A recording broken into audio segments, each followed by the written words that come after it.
আমাদের ছোট্ট ভাই রফিকুল ইসলাম মাদানী অনেক কয়জনে চিনত, কেউ চিনত না। আমার অনেক দিন আগের কথা মনে আছে, ওর সাথে প্রথম যখন আমার সাক্ষাৎ হয় ময়মনসিংহ অঞ্চলে এক মাহফিলে গেছি। যাওয়ার পরে আমার আগে সে বয়ান করছে, আমি ঘরে খাবার খাচ্ছিলাম, আর মাইকের আওয়াজ ভাসতেছিল। দেখলাম পিচ্চি একটা কণ্ঠের আওয়াজে খুব ঝাঁঝালো কথা আসতেছে। জীবনের প্রথম দেখা, অনেক আগে, তখন সে সম্ভবত দাওরা শেষও করে না, দাওরা পড়তেছে মনে হয়। তো আমি আওয়াজ শুনতেছিলাম, দেখি খুব পাকনা পাকনা কথা, বড় বড় কথা বলতেছে। আমি খুব অবাক হচ্ছিলাম মনে মনে যে আওয়াজের কণ্ঠটা মনে হচ্ছে বয়স কম, কিন্তু কথার আওয়াজ ওয়েট অনেক বেশি, মানে হিসাব মিলতেছে না। স্টেজে উঠে দেখি ছোট্ট একটা ছেলে ওয়াজ করে, দাড়ি মুচকি ওঠে নাই, এখন তো একটু স্বাস্থ্য মস্ত হয়েছে, মানে আরও শুকনা ছিল। ওটা জীবনের প্রথম সাক্ষাৎ আমার। দেখি ছোট্ট একটা ছেলে স্টেজে বসে কথা বলতেছে, খুব বড় বড় কথা বলতেছে। আমি খুব অবাক হলাম, এত ছোট্ট একটা মানুষ এত বড় বড় কথা বলে কেমনে, ভাবতেছিলাম আর কি। ওটা জীবনের প্রথম সাক্ষাৎ। পরে দেখলাম যে না, দেখতে আকার আকৃতিতে ছোট হলেও বয়সে তিনি ছোট নন। এবং ওই যে শিশু বক্তা, বাউম্বির বক্তা বলে যে সমস্ত লোকেরা উদ্ভট কথাবার্তা বলে, আলেম না হয়ে সমাজে বক্তার চেয়ারে বসে থাকে, ওই রকম লোক না, খুব দায়িত্বশীল কথাবার্তা বলতেছে। তা আমি অবাক হলাম। পরে শুনলাম যে উনি আপনার বাড়িধারা মাদ্রাসাতে সম্ভবত পড়াশোনা করেন। এটা ছিল প্রথম সাক্ষাৎ। আপনি দেখুন, বলিষ্ঠ কণ্ঠে জালেমের বিরুদ্ধে কথা বলতে গিয়া এই ছোট্ট আকৃতির মানুষটা কত মাজলুম হয়েছে, ঠিক না ভাই? কত নির্যাতনের শিকার হতে হয়েছে। রিমান্ডে নিয়ে জামা কাপড় খুলে ফেলেছে, প্যান্ট শার্ট পরিয়েছে, সিগারেট হাতে ধরে ছবি তুলেছে, ব্ল্যাকমেল করেছে, অর্ধ উলঙ্গ নারীর পাশে বসিয়ে ছবি তুলেছে, ভয় দেখিয়েছে, তোর ছবি ফ্লাশ করে মানুষের সামনে তোকে লাঞ্ছিত করবো, অপমানিত করবো। এত কিছু করলো। এত কিছু করার পরে এখন আপনারা বলেন তার প্রতি মানুষের মহাব্বত এগুলো দেখার পরে কি কমেছে না বেড়েছে? আরো জোরে বলেন। আল্লামা মামুনুল হক হাফিজাহুল্লাহ আলেমদের কাছে সমাদৃত ছিলেন, এমনকি অনেক আলেমরা তাকে চিনতেন না, জানতেন না। 2013 সালে শাপলা চত্বরে সেই ভাষণের পরে লোকেরা কিছুটা তাকে চিনতে শুরু করেছে। আমিও যখন জামিয়া রহমানিয়াতে পড়াশোনা করি, শেখুল হাদিস রাহিমাহুল্লাহ তখন জীবিত ছিলেন। আমি যখন মিশকাতে পড়ি, তখন মামুনুল হক হাফিজাহুল্লাহকে দাওরাতে তিনি ক্লাস করাতেন। আমাদের ক্লাস করান না, কিন্তু আমাদের উপরে ক্লাসে দারুল হাদিস যারা পড়তেন তাদেরকে পড়াতেন। অনেকেই বলতো উনি ভালো বয়ান করে। তা আমরা মাঝে মাঝে জানালায় দাঁড়িয়ে থেকে দেখতাম উনি কি কি কথা বলে। তখন তো আমাদের বয়সও কম ছিল, এতটা ম্যাচিউর ছিলাম না, খুব একটা চিন্তা আমরা দেখলাম না, মোটামুটি ভালোই গুছালো কথাবার্তা বলেন। মাঝে মাঝে মাসিক সেমিনার হতো, সেখানে খুব রক্ত গরম করে ভাষণ দিতেন। তো অনেকেই বলতেন উনি ভালো ওয়াজ করেন না, কিন্তু বক্তব্যে খুব এক্সপার্ট, লোকেরা বলতেন। সেই আল্লামা মামুনুল হক হাফিজাহুল্লাহ, এটা আমি যে ঘটনা বললাম 2007 সালের কথা, এটা 2013 সালে শাপলা চত্বরে তিনি তার অগ্নিঝরা বক্তব্য গোটা দুনিয়ার মানুষ শুনতে পেল। এরপরে তিনি মাজলুম হওয়া শুরু হলেন। তিনি যত মাজলুম হলেন, আল্লাহর পক্ষ থেকে তত রহমত প্রাপ্ত হওয়া শুরু হলো। আল্লাহ রাব্বুল আমিন তার তাবাকাত, তার দরজা, তার মর্যাদা এত উপরে উঠিয়ে দিয়েছেন, একেবারে গ্রামগঞ্জের অজপাড়া গায়ের মানুষও এখন মামুনুল হককে চিনে। কথা ঠিক কিনা বলেন? শহীদ আল্লামা দেলওয়ার হোসেন সাঈদী রহমাতুল্লাহি আলাইহি বক্তা হিসেবে জনপ্রিয়তার শীর্ষে, উপমহাদেশে তার চাইতে জনপ্রিয় বক্তার জন্ম হয় নাই। কথা বলতে হবে, ঠিক কিনা? উদ্ভট কথা বলে ভাইরাল হন নাই, ফাহেসা কথা বলেন নাই, অমূলক কথা বলেন নাই। ফেসবুক ইউটিউব যুগ ছাড়া যার মাহফিলে লক্ষ লক্ষ মানুষ পঙ্গপালের মতো ঝাঁপিয়ে পড়ত, তিনি শহীদ আল্লামা দেলওয়ার হোসেন সাঈদী রহমাতুল্লাহ। তিনি শুধু জামাতের একজন নেতা এটাই তার পরিচয় না, তিনি একজন মুফাসসির, একজন দায়ী, একজন আলেম, একজন দার্শনিক, একজন লেখক, এমনকি বাতিলের বিরুদ্ধে বলিষ্ঠ কণ্ঠস্বর কথা বলতে হবে, ঠিক কিনা? শিরক এবং বেদাতের বিরুদ্ধে, কুসংস্কারের বিরুদ্ধে, ভারতের আগ্রাসনের বিরুদ্ধে, আধিপত্যবাদের বিরুদ্ধে, এমনকি আন্তর্জাতিক পরিমণ্ডলে বিশ্ব রাজনীতিক সম্পর্কে বিজ্ঞানসম্মত যে বক্তব্য বাস্তবিক মানুষের সামনে যেভাবে উপস্থাপন করেছেন, তার মেসাল বক্তৃতার অঙ্গনের দ্বিতীয় কোনো ব্যক্তিকে খুঁজে পাওয়া যায় না। কথা ঠিক কিনা বলেন? এমন একজন ব্যক্তিকে তারা বানিয়েছে রাজাকার, বানিয়েছিল নারী ধর্ষণকারী। এই সমস্ত মিথ্যা অজুহাত দেখাইয়া এই লোকটাকে 13টা বছর কোরআনের ময়দান থেকে দূরে সরিয়ে রেখেছে। সর্বশেষ এতেও এদের সহ্য হয় নাই, ভারতের রয়ের প্রেসক্রিপশনে চিকিৎসা দেওয়ার নামে হসপিটাল থেকে তাকে কারাগার থেকে হসপিটালে আনা হলো। হাস্যোজ্জ্বল একজন মানুষ, তারা ঘোষণা করলো তিনি মারা গেছেন। এই জাতি এত সহজে তার এই শাহাদাতকে বলবে না, ঠিক কিনা জুড়ে বলেন? এর একটা সঠিক তদন্ত হওয়া উচিত। তাকে কি করে মারা হয়েছে, তিনি কি স্বাভাবিক মৃত্যুবরণ করেছেন নাকি তাকে মারা হয়েছে, গোটা বিশ্ববাসীর দারুণ সন্দেহ আছে। কারণ যারা তাকে 13 বছর অকারণে বিনা কারণে মিথ্যা অপবাদ দিয়ে আটক রেখেছিল, তাদের উপর এই জাতির 0% আস্থা নাই। কথা ঠিক নেবে ঠিক? ওরা মিথ্যাবাদী, ওরা জালেম, ওরা স্বৈরাচারী, ওরা গোটা জাতির দুশ্মন, ওরা ইসলামের দুশ্মন, স্বাধীনতা সার্বভৌমত্বের দুশ্মন। ওরা ক্ষমতাকে কুক্ষিগত করতে গিয়ে গোটা বাংলাদেশটাকে ভারতের কাছে জিম্মি বানিয়ে দিয়েছিল, বাংলাদেশের স্বার্থকে ভারতের কাছে বিক্রি করে দিয়েছিল। সুতরাং তাদের প্রেসক্রিপশনে তাকে কিভাবে হত্যা করা হয়েছে এর একটা সঠিক তদন্ত জাতির কাছে পেশ করা উচিত। আপনারা কি একমত আছেন কিনা আমি দুহাত দেখতে চাচ্ছি। ইয়া আইয়ুহাল্লাযীনা আমানু সাল্লু আলাইহি ওয়া সাল্লিমু তাসলিমা। আল্লাহুম্মা সাল্লি আলা محمد وعلى آل محمد كما صليت على إبراهيم وعلى آل إبراهيم إنك حميد مجيد. اللهم بارك على محمد وعلى آل محمد كما باركت على إبراهيم وعلى آل إبراهيم إنك حميد مجيد. محبت প্রাণ খুলে সকলে মিলে কিছুক্ষণ জিকির করুন, লা ইলাহা ইল্লাল্লাহ।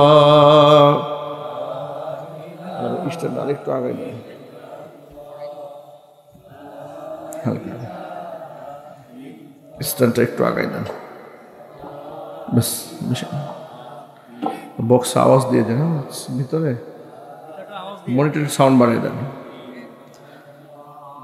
লা ইলাহা ইল্লাল্লাহ।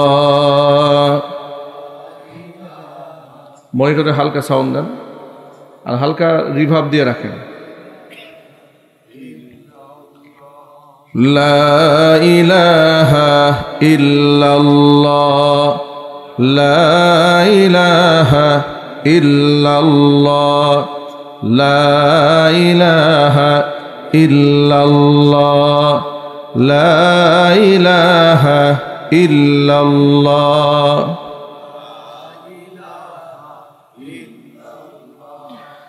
লা ইলাহা ইল্লাল্লাহু মুহাম্মাদুর রাসূলুল্লাহ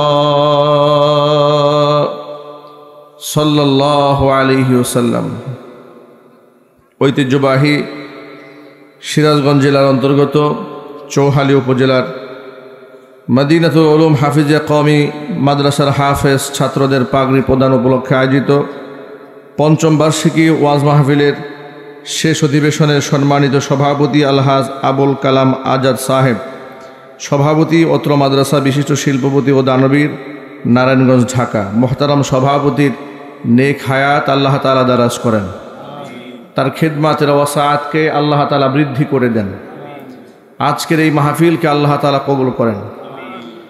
অত্র এলাকা এবং পার্শ্ববর্তী এলাকার বিভিন্ন প্রান্ত থেকে ছুটে আসা দিন দরদি, ইমানদার, পরহেজগার, মুত্তাকি মুসলিম ভাইয়েরা, পর্দার অন্তরালে অবস্থানরত আমাদের সকলের শ্রদ্ধাভাজন পর্দানিসীন মা এবং বোনেরা, মহান আল্লাহ রব্বুল আলামিনের দরবারে আলিশানে লাখ কোটি শুকরিয়া আদায় করছি যে মহান মনিব প্রচণ্ড শীতকে উপেক্ষা করে নবী করিম সাল্লাল্লাহু আলাইহি ওয়াসাল্লামের ভাষায় বেহেশতের বাগানের মধ্যে উলামায়ে কেরামের মাজলিসে কোরআন হাদিসের মাহফিলে যথা সময়ে উপস্থিত হয়ে কোরআন সুন্নাহ থেকে আলোচনা করার, আলোচনা শোনার সুন্দর পরিবেশ তৈরি করে আমাদেরকে বসার তৌফিক দান করেছেন, শোনার তৌফিক দান করেছেন, বলার সুযোগ তৈরি করে দিয়েছেন। আপনারা খুশি না বেজার?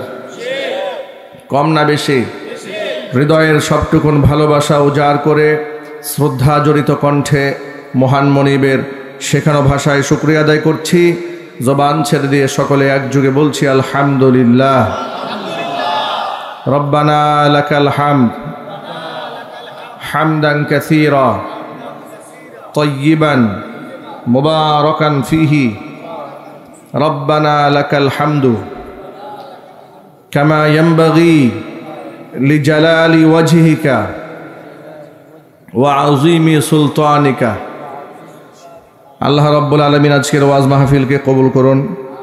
মদিনাতুল উলুম হাফিজিয়া কওমি মাদ্রাসাকে আল্লাহ তাআলা কিয়ামত পর্যন্ত কবুল করুন। মাদ্রাসার সমস্ত হাজাত আল্লাহ তাআলা তার গায়বে খাজানা থেকে মিটিয়ে দিন।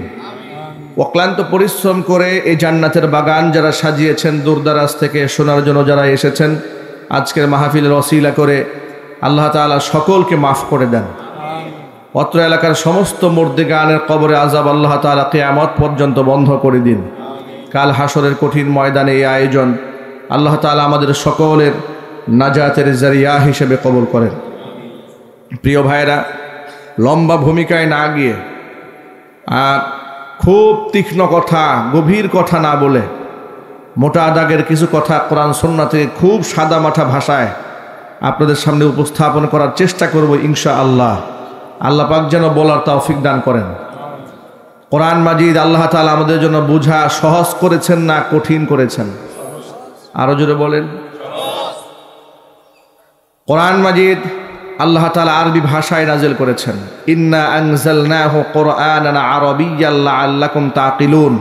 আল্লাহ পাক বললেন আরবি ভাষায় নাজিল করেছি যাতে করে তোমাদের বুঝতে সহজ হয়। আল্লাহ তাআলা আরবি ভাষায় কোরআন নাজিল করে কোরআন বুঝা, কোরআন মুখস্থ করা, কোরআন হিফজ করা এতটা সহজ করলেন, ছোট্ট ছোট্ট মাসুম বাচ্চারা 1-2 বছরে 30 পারা কোরআন এক অসম্ভবকে সম্ভব করে ফেলছেন। চিৎকার দেখুন সুবহানাল্লাহ। এক অসম্ভব বিষয়কে তারা সম্ভব করছেন। ছোট্ট ছোট্ট হাফেজ সাহেবদের দিকে তাকালে মনে হচ্ছে একটা ঝিনুকের মধ্যে এক মহাসমুদ্র। ঠিক কিনা বলেন? বাচ্চাগুলো তো বুঝে না তারা কি মুখস্থ করেছে। তারা যখন বড় হবে এর ওজন তখন টের পাবে। আমি 11 বছর বয়সে আল্লাহর রহমতে কোরআন হিফজ করেছি। তো আমাকে সবাই ছোট্ট হাফেজ সাহেব বলে ডাকতেন। তো তখন এই কোরআনে কারিমের মর্তবা, মর্যাদা, এর ওজন, এর ওয়েট, এর ধার, এর ভার বুঝার এতটা ক্ষমতা আমাদের ছিল না। কোরআন পড়েছি, মুখস্থ করেছি। সূরা ফাতিহা থেকে সূরা নাস পর্যন্ত আমাদের উস্তাদ মুফতি দেলোয়ার হোসেন হাফিজাহুল্লাহ, বনশ্রী কেন্দ্রীয় মসজিদের সম্মানিত ইমাম খতিব, তিনি আমাকে বললেন, আব্দুর রহিম তুমি পারবে 30 পারা কোরআন এক টানা এক দ্বারায় সূরা ফাতিহা থেকে নাস পর্যন্ত মুখস্থ শোনাতে? ঘটনাটি 2001 সালের। আমি বললাম ইনশাল্লাহ পারব। 2001 সালে 30 পারা কোরআন সূরা ফাতিহা থেকে মাগরিবের পরে দাঁড়িয়ে তেলাওয়াত করা শুরু করেছি। 7 জন হাফেজ চতুর্পাশে বসে বসে কোরআন দেখে দেখে ধরেছে। ভোর 4টার মধ্যে দাঁড়িয়ে দাঁড়িয়ে 30 পারা কোরআন মুখস্থ খতম শুনিয়ে শেষ করে দিয়েছে। এটা আমার জীবনের ঘটে যাওয়া ঘটনা। কিন্তু যখন পড়েছি তখন এর মর্তবা এতটা উপলব্ধি করতে পারিনি। কিন্তু এখন বর্তমানে এটা কল্পনা করলেও মনে হচ্ছে যে এটা কি করে সম্ভব, এটা কিভাবে সম্ভব হয়েছে যে এত বড় কোরআন মুখস্থ করে সারা রাত ভরে দাঁড়িয়ে দাঁড়িয়ে পুরা কোরআন সূরা ফাতিহা থেকে নাস পর্যন্ত মুখস্থ শোনানো। এটা কি কোনো সাধারণ মানুষের দ্বারা সম্ভব?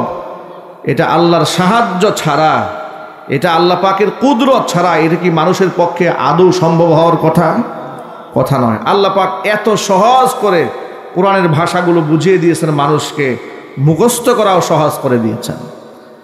কোরআন মাজিদ আল্লাহ পাক বলেন, ওয়ালাকাদ ইয়াসসারনাল কুরআনা লিয-যিকরি ফাহাল মিন মুদ্দাকির। কোরআন মানুষের জন্য আমি সহজ করে দিয়েছি।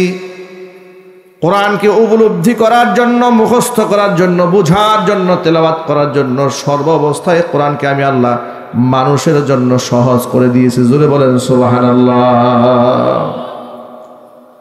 সূরা হিজরের 9 নম্বর আয়াতে আল্লাহ বলছেন, ইন্না নাহনু নাযালনা যিকরা ওয়া ইন্না লাহু লাহাফিজুন। নিশ্চয় কোরআন নাজিল করেছি আমি আল্লাহ। কে নাজিল করেছেন? জোরে বলেন আল্লাহ। আল্লাহর নামটা মুহাব্বতে বলুন। কোরআন নাজিল করেছি আমি আল্লাহ। সংরক্ষণের দায়িত্ব মানুষকে দেইনি, সংরক্ষণের দায়িত্ব আমি আল্লাহ নিজ হাতে গ্রহণ করেছি। লাউহে মাহফুজ আল্লাহ কোরআন সংরক্ষণ করলেন। কোরআনের বাড়ি লাউহে মাহফুজ, সেখান থেকে আল্লাহ রাব্বুল আলামিন 23 বছর সময় করে ধারাবাহিকভাবে কোরআনে কারীম 30 পারা নাজিল করলেন। সংরক্ষণের জন্য বই কিতাবকে আল্লাহ পাক দায়িত্ব দেন নাই, নির্বাচন করেননি। আল্লাহ তাআলা কোরআন সংরক্ষণ করার জন্য পৃথিবীর অগণিত হাফেজ কোরআনের সিনাকে কোরআনের ভাষা বানিয়ে দিয়েছেন। জোরে বলেন সুবহানাল্লাহ। এই যে ছেলেরা আজকে মাথায় পাগড়ি পেয়েছে, এগুলা হচ্ছে জীবন্ত কোরআন। এই ছেলেরা কি? জোরে বলেন তো ভাই। এরা জীবন্ত কোরআন, এরা হাঁটে কোরআন হাঁটে, ওরা খায় কোরআনে কারীম খাচ্ছে। আল্লাহু আকবার বলেন। ওদের মর্তবা অনেক বেশি, অনেক অনেক মর্তবা। নবী করিম সাল্লাল্লাহু আলাইহি সাল্লাম বিজ্ঞ মাহের অভিজ্ঞ কোরআনে কারীমের তেলাওয়াতকারী তালি যারা ছিলেন, কারি যারা ছিলেন, তাদেরকে অনেক অনেক সম্মান দিতেন। আল্লাহর নবী নিজে সম্মান দিয়েছেন। ইবনে মাসউদ রাদিয়াল্লাহু তাআলা আনহুকে নবী করিম সাল্লাল্লাহু আলাইহি সাল্লাম বলেছেন, ইকরা আলাইয়াল কোরআন, তুমি আমার কোরআন শরীফ শোনাও। ইবনে মাসউদ রাদিয়াল্লাহু তাআলা আনহু বলছেন, আনা আকরাউ আলাইকাল কোরআন ওয়াল কোরআনু উনজিলা ইলাইক, কোরআন তো আপনার উপর নাজিল হয়েছে আর আমি আপনাকে কোরআন শোনাবো। রাসূল বললেন, উহিব্বু আন আসমা আল কোরআন মিন গায়রি, কোরআন নিজে পড়তে যেমন ভালোবাসি, অন্যের কাছ থেকে আমি কোরআন শুনতেও পছন্দ করি। কোরআন মাজিদের সাথে সংশ্লিষ্ট ব্যক্তিদেরকে আল্লাহর নবী আলাদাভাবে মর্যাদা দিতেন।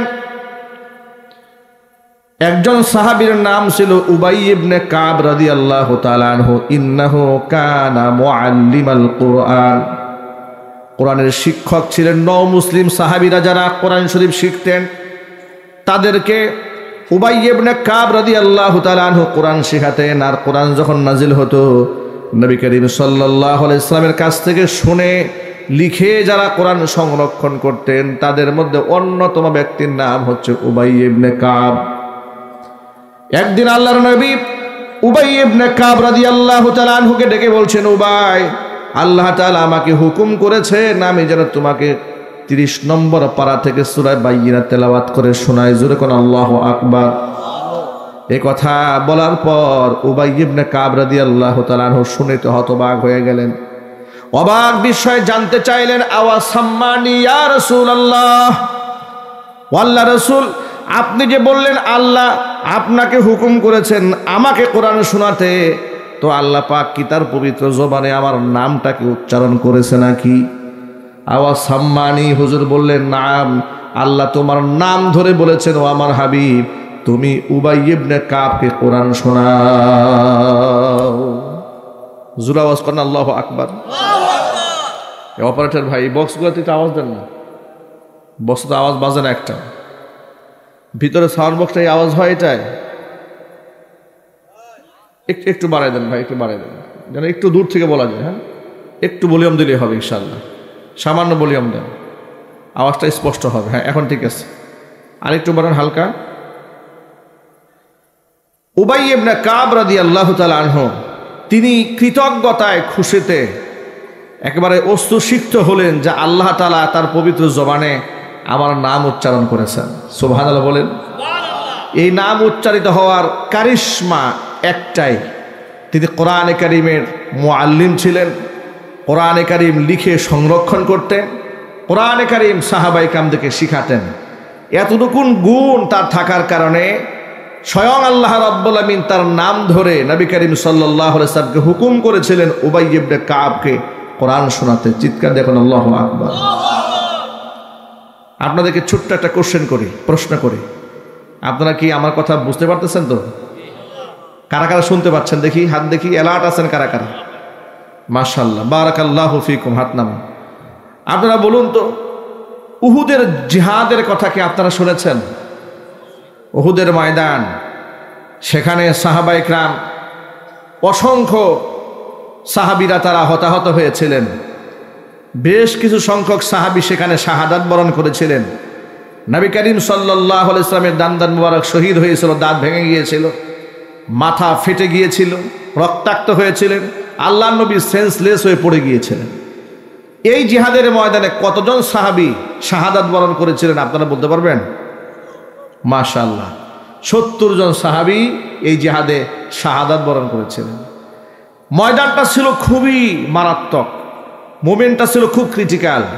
অবস্থায় এমন, চতুর্দিক থেকে শয়তান আওয়াজ ছড়িয়ে দিয়েছে, কতিলা মুহাম্মদ, মুহাম্মদ সাল্লাল্লাহু আলাইহি ওয়াসাল্লামকে হত্যা করা হয়েছে, তাকে মেরে ফেলা হয়েছে। এই কথা বলার পরে সাহাবায়ে কেরামের মনোবল ভেঙে গিয়েছিল। সব সময় মনে রাখবেন, যাকে সামনে রেখে লোকেরা নেতৃত্ব দেয় তিনি যদি শেষ হয়ে যান, এমন সংবাদ যদি কর্মীদের কানে আসে, কর্মীদের আর সাহস থাকে? এটা জুড়ে বলতে হবে। উদাহরণস্বরূপ বুঝাবার জন্য বলি, 5ই আগস্টে স্বৈরাচারী হেলিকপ্টার দিয়ে পালিয়ে গেছে, এই সংবাদ নিশ্চিত হওয়ার আগ পর্যন্ত তার যত লেসপেন্সার এই দেশে ছিল, তার যত নেতা কর্মী ছিল, তাদের হাক ঢাক, তাদের হুঙ্কার, তাদের ঝংকার কম ছিল না বেশি ছিল? আরো জুড়ে বলেন। যখনই তারা নিশ্চিত হয়ে গেল যে উনি উড়াল দিয়েছে, তখন এক একজন যে কোন গর্তে লুকায় গেল, এগুলাকে আর খুঁজে পাওয়া যাচ্ছে না। ঠিক কিনা জুড়ে বলতে হবে। ডেভিল হান্ট অপারেশন চলছে, এগুলাকে টর্চ লাইট দিয়ে খুঁজে পাওয়া যাচ্ছে না। বিভিন্ন জায়গাতে নিরীহ মানুষ গ্রেফতার হচ্ছে, আমাদের কানে আওয়াজ আসতেছে। প্রশাসনকে ছাত্ররা চাপ দিচ্ছে, আসামিদেরকে গ্রেফতার করতে হবে। এখন তো আসামিরা পাবে কই? সত্য আত্মগোপনে অনেকে চলে গেছে, অনেকে দেশ ছেড়ে পালিয়েছে, কিন্তু এমন চাপ দিয়েছে আসামি ধরতেই হবে। তো আসামি ধরতে গিয়ে দেখা যাচ্ছে নিরীহ গার্মেন্টস শ্রমিক, রিক্সাওয়ালা, কুলিমজু, ঠেলাওয়ালা রাস্তায় যারে পায় তারে ধরে নিয়ে আসে, আর ব্রিফিং করে বলতেছে 100 আসামি ধরে বিরাট সওয়াবের কাজ করছি। কি বলে? বাস্তবতা আছে না নাই? সে অনেক লম্বা ইতিহাস, এটা বলতে গেলে আরো অনেক কথা বলতে হবে। আমি যে পয়েন্ট আপনাদের সামনে তুলে ধরেছি, স্বৈরাচার বিদায় হওয়ার আগ পর্যন্ত এরা হাক ডাক দিয়েছে, কথা বলতে হবে, ঠিক কিনা বলেন? কারণ আমাদের কাছে সে হয়তো লেডি ফেরাউন হতে পারে, কথা বলে না। এদেশের তাওহীদ পন্থী মুসলমানদের কাছে সে নব্য আবু জাহাল হতে পারে, নব্য কারুন হতে পারে, নব্য ফেরাউন হতে পারে, এতে কোনো সন্দেহ নাই, কথা বলুন না, ঠিক কিনা? কিন্তু কিছু লোকের কাছে তো তিনি খাদিজাতুল কুবরা ছিলেন, কথা বলেন। আরে বাবা, কিছু আলেম তো বলেছে আপনি জান্নাতি নারী, বলে নাই? একটু জোরে বলেন। সরাসরি বলেছে আপনি জান্নাতি নারী। তাহলে তাকে কোথায় নিয়ে পৌঁছে দিয়েছে? আমার সেই মৌলবীকে খুব জানতে ইচ্ছা করে, কতজন মানুষ খুন করলে জান্নাতি নারী হওয়া যায়? কতজন আলেমকে মিথ্যা মামলা দিয়ে কারাগারে ঢুকাই দিলে জান্নাতি নারী হওয়া যায়? কতজন আলেমকে শহীদ করলে জান্নাতি রমণী হওয়া যায়? এই ভণ্ড মৌলবীর কাছ থেকে জবাব নেওয়া উচিত, কথা ঠিক কিনা বলেন? স্বৈরাচারের দূষরদের বিচার হওয়ার সাথে সাথে এই ভণ্ড মৌলবীগুলা, 5 আনা গোলামগুলারও বিচার এই মাটিতে হওয়া উচিত। এরাই ধর্মের 12টা বাজিয়ে দিয়েছিল। মূল নেতৃত্বে যিনি থাকেন তার ব্যাপারে যখন আওয়াজ উঠে গেল, উহুদের ময়দানে কুতিলা মুহাম্মদ, মুহাম্মদ সাল্লাল্লাহু আলাইহি ওয়াসাল্লাম মারা গেছেন, এই সংবাদটা শোনা মাত্র অনেক সাহাবীর মনোবল ভেঙে গিয়েছিল। এই সুযোগে কাফের বেঈমানেরা মুসলমানদেরকে এমনভাবে টুকরা করতেছিল, 70 জন সাহাবী এই জিহাদের ময়দানে তারা শাহাদাত বরণ করে আল্লাহর জান্নাতের মেহমান হয়ে যান। এই 70 জন সাহাবীকে কবরে মাদফন করা হবে, কবরে শোয়ানো হবে। তো এক একটা কবর খুঁড়তে গেলে একটা একটা করে 70টা কবর খনন করতে হবে। কাজটা কি সহজ না কঠিন? বিরাট কঠিন কাজ। আবার সাহাবায়ে কেরাম সব রক্তাক্ত, ক্ষত বিক্ষত, আহত, কারো পা চলে গেছে, হাত চলে গেছে, চোখ চলে গেছে, এরকম অবস্থা। আল্লাহর নবী কবরস্থ ব্যক্তিদের জন্য, কবরে মাদফুন হওয়া, শহীদ হওয়া ব্যক্তিদের জন্য এমনকি যারা বেঁচে আছেন তাদের জন্য কাজটা যেন সহজ হয়ে যায়, নবীজি সাল্লাল্লাহু আলাইহি ওয়াসাল্লাম শহীদদের তালিকা করে 70 জন শহীদের জন্য 35টা কবর খনন করার জন্য নির্দেশ প্রদান করলেন। এক একটা কবরের মধ্যে 2 জন করে শহীদকে শোয়ানো হবে। কয়জন করে? 35টা কবর খনন করা হলো। এখন এক একটা কবরের মধ্যে 2 জন করে শোয়ানো হবে, একজনকে সামনে আরেকজনকে পেছনে, লম্বালম্বি করে, পাশাপাশি করে নয়, একজনকে সামনে আরেকজনকে পেছনে শোয়ানো হবে। এখন সামনে কাকে শোয়াবেন আর পেছনে কাকে শোয়াবেন? নবীজি সাল্লাল্লাহু আলাইহি ওয়াসাল্লাম সাহাবীদের সাথে পরামর্শ করলেন, প্রতি কবরের মধ্যে যে 2 জনকে শোয়ানো হচ্ছিল, 2 জনের মধ্যে রাসূল পাক সাল্লাল্লাহু আলাইহি ওয়াসাল্লাম মর্যাদাগত তালিকা ক্লাসিফিকেশন করার জন্য, স্তরবিন্যাস করার জন্য, মর্যাদাগত পার্থক্য করার জন্য সাহাবীদের কাছ থেকে পরামর্শ নিচ্ছিলেন। ও সাহাবীরা বলো, এই 2 জনকে যে এই কবরে শোয়ানো হবে, 2 জনের মধ্যে আল্লাহর কোরআন বেশি ভালো জানতো কে? ভাবা যায়, 2 জনের শহীদ, তাদের কোনো হিসাব হবে না, বিনা হিসেবে উভয়ই জান্নাতে যাবে। আল্লাহু আকবার বলেন। শহীদের তো বিরাট মর্যাদা, তাদের কোনো হিসাব হবে না কিয়ামতে। এক রক্তাক্ত দেহ নিয়ে রাসূল পাক সাল্লাল্লাহু আলাইহি ওয়াসাল্লামের সামনে, আল্লাহর সামনে তারা দাঁড়াবেন। আল্লাহ পাক জিজ্ঞেস করবেন, তোমাদের এই অবস্থা কেন? গায়ে এত ক্ষত বিক্ষত কেন? রক্ত ঝরছে কেন? তার বলবে, আল্লাহ, দুনিয়ার মাটিতে তোমার দ্বীনের পতাকাকে উড্ডীন করার জন্য আমরা লড়াই করেছি, সংগ্রাম করেছি। শত্রুরা আমাদেরকে এইভাবে ক্ষত বিক্ষত করে দুনিয়া থেকে বিদায় করেছে। তাদের রক্ত থেকে দুর্গন্ধ বের হবে না, মেশকের গ্রানে গোটা হাসরের ময়দানে ভরপুর হয়ে যাবে। আল্লাহ পাক তাদেরকে বলবেন, তোদের কোনো হিসাব হবে না, বিনা হিসেবে তোরা আমার জান্নাতে চলে যা। যারা বিনা হিসেবে জান্নাতি, তাদের মধ্যে আল্লাহর নবী কোরআন মাজিদ বেশি ভালো কে জানতেন, এতটুকুন বিষয় নিয়ে মর্যাদাগত পার্থক্য করে যার ব্যাপারে সাহাবায়ে কেরাম সাক্ষ্য দিতেন, নবীজি ইনি তুলনামূলক কোরআন এর থেকে বেশি ভালো জানতেন, তাকে নবীজি মাথার কাছে শোয়াই দিয়েছেন, অন্যজনকে পায়ের কাছে স্থান করে দিয়েছেন। কোরআনের সাথে সংশ্লিষ্ট ব্যক্তিদের সম্মান যুগ যুগ ধরে আল্লাহ নবী নিজে দান করেছেন, স্বয়ং আল্লাহ পাক দান করেছেন। জোরে কোন আল্লাহু আকবার। আল্লাহ পাক নিজে আপন ভাষায় কোরআনে বলেন, ইয়ারফাইল্লাহুল্লাযীনা আমানু মিনকুম ওয়াল্লাযীনা উতুল ইলমা দারাজাত। যারা ঈমান আনবে ওই সমস্ত ব্যক্তিদের সম্মান আল্লাহ বৃদ্ধি করে দেবেন। ওয়াল্লাযীনা উতুল ইলমা দারাজাত, যারা আলেম হয় তাদের সম্মান আল্লাহ পাক বৃদ্ধি করবেন। কারণ ইজ্জত দেওয়ার মালিক কে? সম্মান দেওয়ার মালিক কে? খবরদার কখনো মনে করবেন না যে ক্ষমতার দ্বারা মানুষ সম্মানিত হয়, টাকা দিয়ে মানুষ সম্মানিত হয়। টাকার ক্ষমতা দিয়ে সাময়িকভাবে সম্মানের কিছু ফেক, একেবারে মেকি কিছু আর্টিফিশিয়ালি মর্যাদার ভান করা যায়, ঠিক কিনা জোরে বলেন? দেখবেন চাকরির সুবাদে আপনার চাকরি আছে, আপনার অধীনস্থ লোকের আপনাকে স্যালিউট দিচ্ছে, আপনাকে সম্মান জানাচ্ছে, আপনার দরজা খুলে দিচ্ছে। আপনার চাকরির মেয়াদ শেষ হয়ে গেছে, ক্ষমতা শেষ, আপনার ইজ্জত শেষ।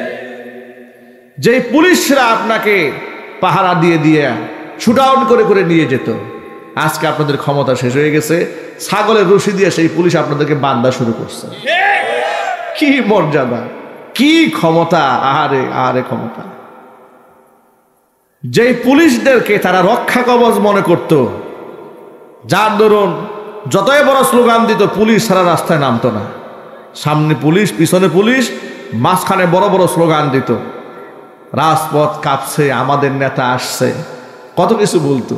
সেই পুলিশকে এখন মালাকুল মৌতের চাইতে তারা বেশি ভয় করে, ঠিক না? এর মানেটা কি? এর মানে হচ্ছে আপনি ক্ষমতা দিয়া সম্মান কামাইতে পারবেন না, টাকা দিয়েও পারবেন না, আর্টিফিশিয়াল একটা সম্মান হবে। যদি নীতি এবং নৈতিকতা আদর্শ যদি আপনার ঠিক থাকে, আপনার সম্মান ক্ষণিকের হবে না, মৃত্যু পর্যন্ত শুধু নয়, জান্নাত পর্যন্ত আল্লাহ আপনার মর্যাদা পৌঁছায় দেবে।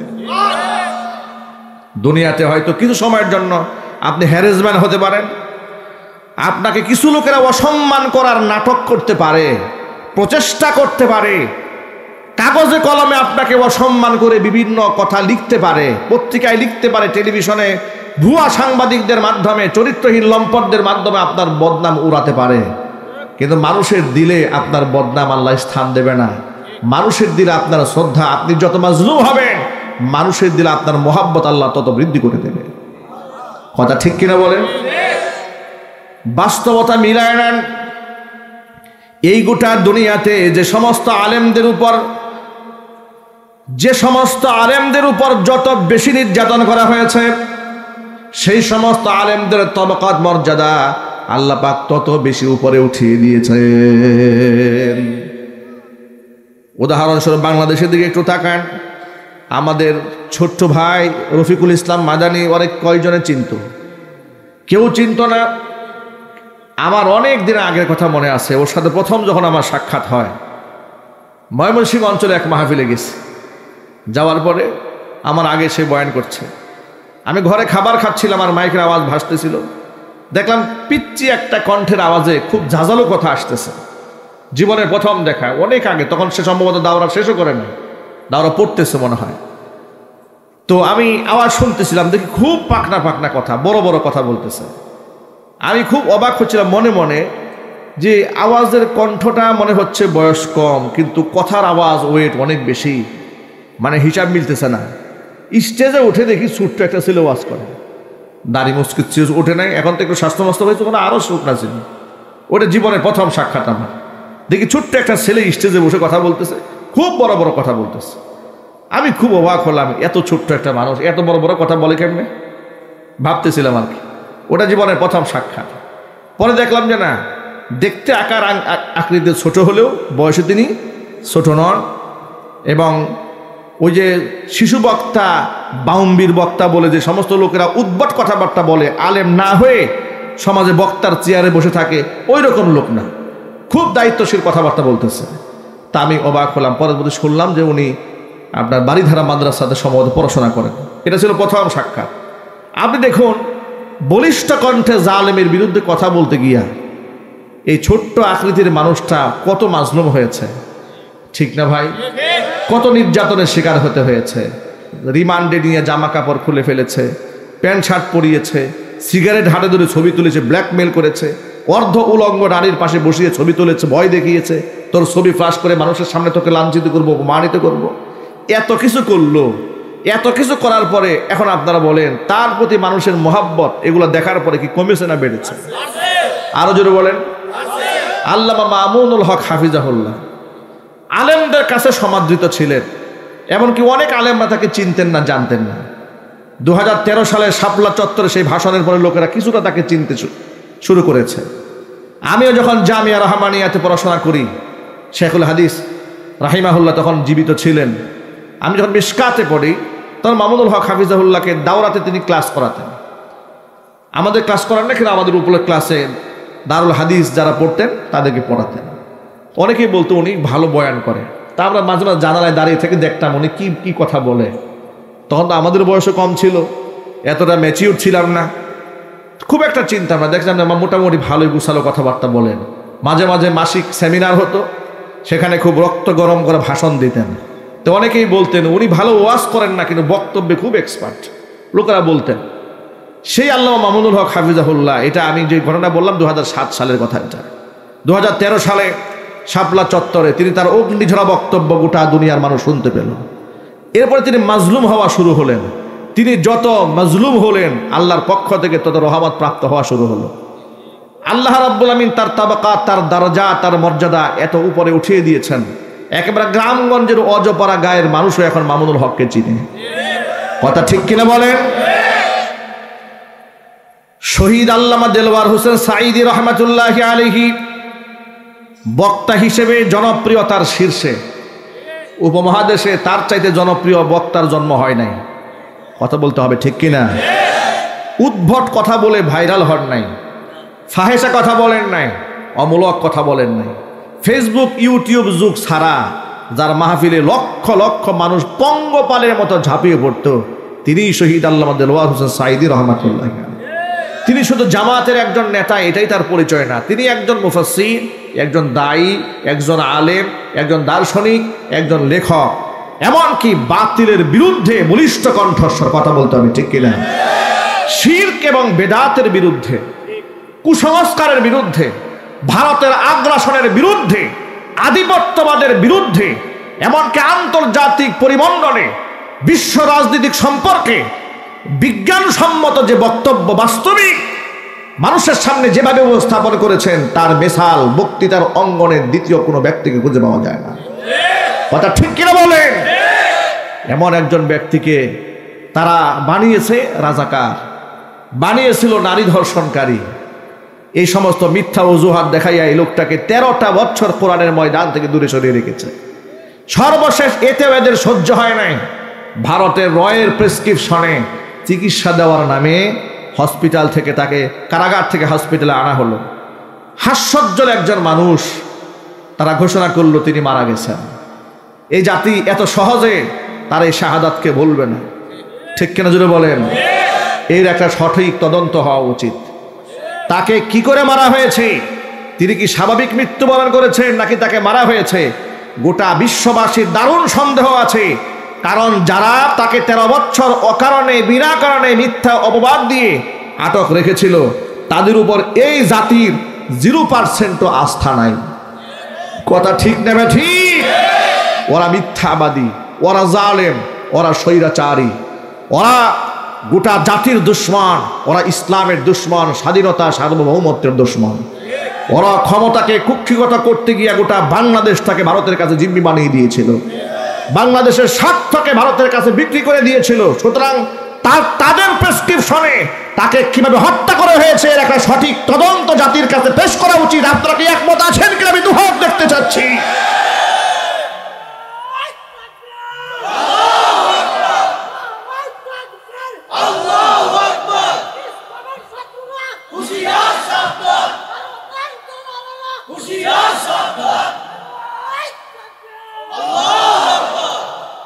সুতরাং আমি যেটা বোঝাতে চেয়েছিলাম সেটা হলো, তিনি তো আল্লাহর কাছে সব সময় দোয়া করতেন, আল্লাহ তোমার পথে তুমি আমাকে শাহাদাতের মৃত্যু দান করো। হয়তোবা আল্লাহর কাছে তার দোয়াটা মঞ্জুর হয়েছে, ঠিক কিনা বলেন? আমি যেটা বোঝাতে চাই সেটা হলো, এই যে তার নামে যে এত প্রোপাগান্ডা, এত কিছু বলা হলো, তাকে রাজাকার বলা হলো, রাষ্ট্রদ্রোহী বলা হলো, দেশদ্রোহী বলা হলো, 71 স্বাধীনতা বিরোধী বলা হলো, 300 নারীকে ধর্ষণ করেছেন, জোরে জোরে কর নাউজুবিল্লাহ। এত কথা বলার পরে তার প্রতি মানুষের ভালোবাসা কমে গেছে। এত আসতে বললেন, কমেছে না বেড়েছে? এটা আল্লাহ পাকের ওয়াদা, ইয়ারফাইল্লাহুল্লাযীনা আমানু মিনকুম ওয়াল্লাযীনা উতুল ইলমা দারাজাত। যাদেরকে ইলম দেওয়া হয়েছে এদেরকে অসম্মান করার জন্য দেওয়া হয়নি, এদেরকে সম্মান বৃদ্ধি করে দেওয়ার জন্য আল্লাহ পাক ইলম দান করেছেন। কোরআন মাজিদে আল্লাহ পাক অন্য আয়াতের মধ্যে বলেন, ইন্নাল্লাযীনা আমানু ওয়া আমিলুস সলিহাতি সায়াজআলু লাহুমুর রাহমানু উদ্দা।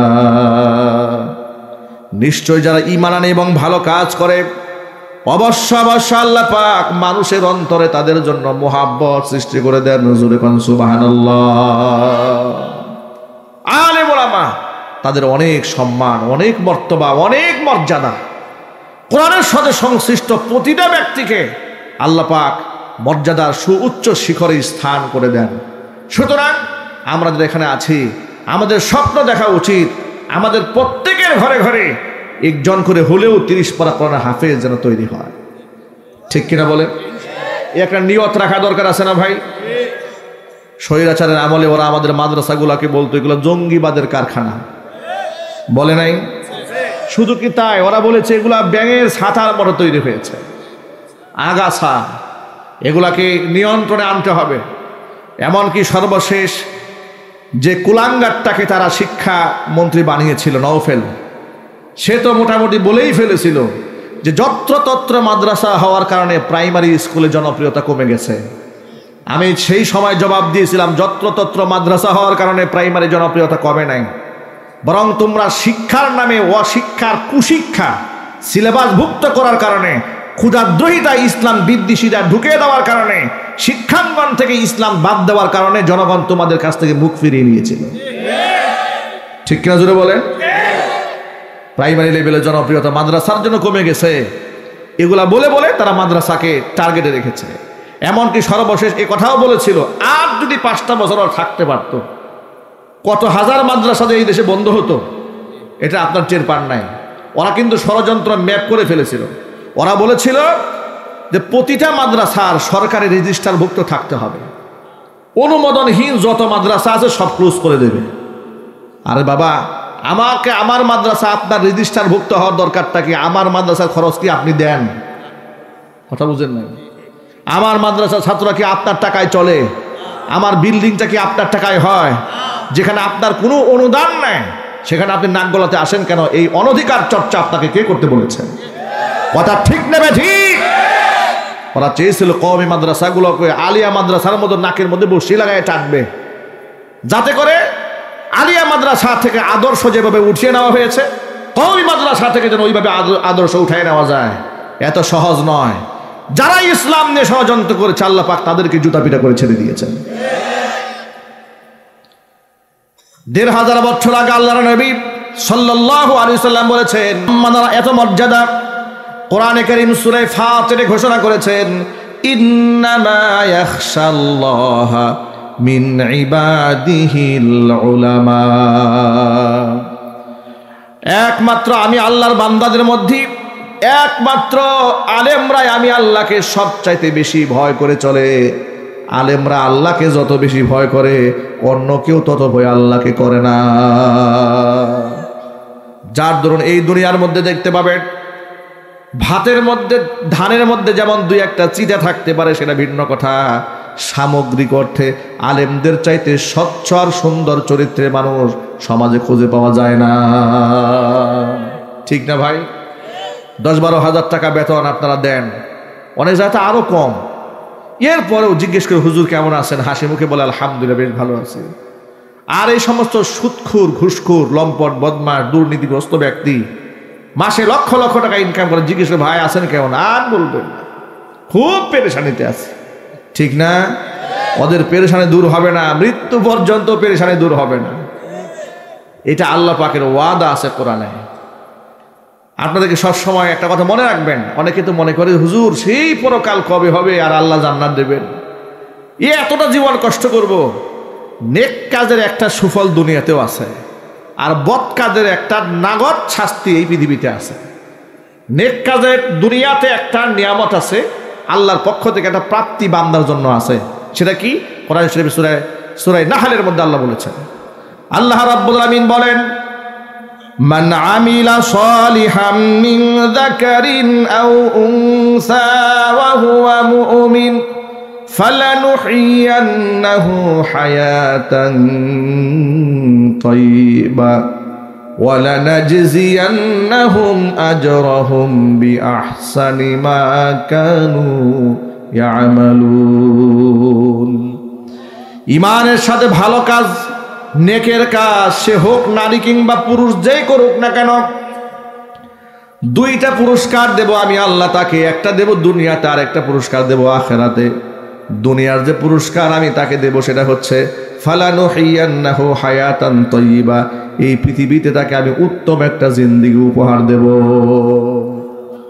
পরকালে যেই উপহারটা দেব, ওয়ালানাজজিয়ান্নাহুম আজরাহুম বিআহসানি মা কানু ইয়ামালুন, অবশ্যই কিয়ামতের দিন তার আমলনামার মধ্যে সর্বোচ্চ মান লাগাইয়া সবগুলাকে ফার্স্ট ক্লাস মানের মধ্যে উন্নীত করে বান্দাকে আমি বিনিময় প্রদান করব।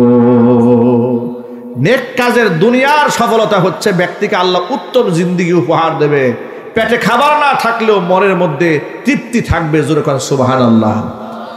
আর বদ কাজ যারা করে, কোরআন থেকে যারা মুখ ফিরায় নেয়, দুনিয়াতে একটা নগর শাস্তি আছে। আল্লাহ পাক বলছেন, ওয়ামান আ'রাদা আন যিকরি ফাইন্না লাহু মাঈশাতান দানকা ওয়া নাহশুরুহু ইয়াওমাল কিয়ামাতি আ'মা ক্বালা রাব্বি লিমা হাশারতানি أعمى وقد كنت بصيرا قال كذلك أتتك آياتنا فنسيتها وكذلك اليوم تنسى আল্লাহ পাক বলেন ওমান আ'রাদু আন যিকরি আই কুরআনি, আমার কোরআন থেকে যারা মুখ ফিরায় নেবে, কোরআন বিমুখ জীবন যাপন যারা করতে চাবে, কোরআনকে বাদ দিয়ে যারা জীবন যাপন করতে চাবে, তাদের দুনিয়ার শাস্তি হচ্ছে ফা ইন্না লাহু মাঈশাতান দনকা, তাদের জিন্দেগি আমি আল্লাহ সংকীর্ণ বানায় দেব। হাজার কোটি টাকার মালিক হওয়ার পর নিজেকে ফকির আর মিসকিনের মতো লাগবে তাদের কাছে। সুখ এবং সুখের উপকরণ যা আছে সব কিছু হাতের নাগালে থাকার পরে অন্তরের মধ্যে শান্তি থাকবে না, কারণ অন্তরের মধ্যে শান্তি দেওয়ার একমাত্র মালিককে। ঠিক না ভাই? দুইয়িকাতিল আরদু বিমা রাহাবাত, প্রশস্ত পৃথিবী থাকার পরেও ওদের কাছে দুনিয়া হয়ে যাবে একেবারে সংকীর্ণ। দেখুন স্বৈরাচারী এই বাংলাদেশে কোরআন বিমুখ একটা রাষ্ট্র বানাতে চেয়েছিল, কথার আওয়াজ নাই, কথা ঠিক নেবে ঠিক? কোরআনের বিরুদ্ধে রাষ্ট্রকে দাঁড় করিয়ে দিয়েছিল, আলেমদের বিরুদ্ধে রাষ্ট্রকে দাঁড় করিয়ে দিয়েছিল, বিচার ব্যবস্থা কোরআনের বিরুদ্ধে দাঁড় করিয়ে দিয়েছিল, সংস্কৃতি কোরআনের বিরুদ্ধে দাঁড় করিয়ে দিয়েছিল। ঠিক কিনা বলেন? সংস্কৃতি যে কোরআনের বিরুদ্ধে দাঁড় করিয়ে দিয়েছিল তার একটা বড় প্রমাণ দেই, দেখবেন যত প্রকারের কুসংস্কার আছে, শিরকি কালচার আছে, রাষ্ট্রীয়ভাবে প্রমোট করা হতো, কিন্তু কোরআনের কালচারটাকে ষড়যন্ত্র করে দমায়ে দেওয়া হতো। এই যে বিশ্ব বেহায়া দিবস যখন আসে, একেবারে খুব হাক ডাক করে টেলিভিশনে প্রচার শুরু হয়, পত্র পত্রিকাতে প্রচার শুরু হয়, বিশ্ব ভালোবাসা দিবস, আমি নাম দিয়েছি বিশ্ব বেহায়া দিবস। কথা বলেন ঠিক কিনা? এগুলা মনে হয় সিরাজগঞ্জ এই জেলার এই উপজেলার লোকেরা জানে না মনে হয়, নাকি এদিকে লোকেরা এগুলো জানে নাকি? আল্লাহ এগুলো না জানায় রাখুক, জোরে করে আমিন। অনলাইন থাকার কারণে এখন গ্রামগঞ্জের লোকেরা এত আপগ্রেড হয়েছে, এত তথ্য উপাত্ত সবার হাতে থাকে, একেবারে শহরের লোকেরা যা বুঝে গ্রামের অজপাড়া গায়ের লোকেরা তাই একই জিনিস জানে। ঠিক কিনা বলেন? পৃথিবী হাতের মুঠোয় চলে এসেছে। এর উপকারিতাও আছে, অপকারিতাও আছে। উপকারিতা হচ্ছে আপনি সচেতন হচ্ছেন, অপকারিতা হচ্ছে অনেক খারাপ দিকগুলো এরা জানতে পারে। এই ভ্যালেন্টাইন্স ডে, এটা ভালোবাসা দিবস উপলক্ষে দেখেন কত অশ্লীলতা হয়, কিন্তু এটাকে কেউ বদনাম বলে না। এটা খুব হাইলাইট করা হয়, পত্রিকাতে করা হয়, মিডিয়াতে করা হয়, সব কিছুতে এর প্রশংসায় ভরপুর। এরপরে যখন